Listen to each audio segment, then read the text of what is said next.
A simple tip para po sa lahat ng mga Facebook friends natin na nanonood right now. So, kung ang mindset mo ay laging negatibo, asahan mong negatibo din ang resulta. Pero kung ang mindset mo ay growth, kahit gaano kahirap, gagawa at gagawa ka ng paraan para magtagumpay.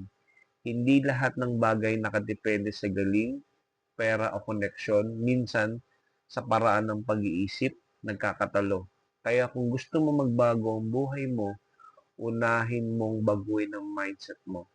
Start thinking, kaya ko, magagawa ko, matutupad ko.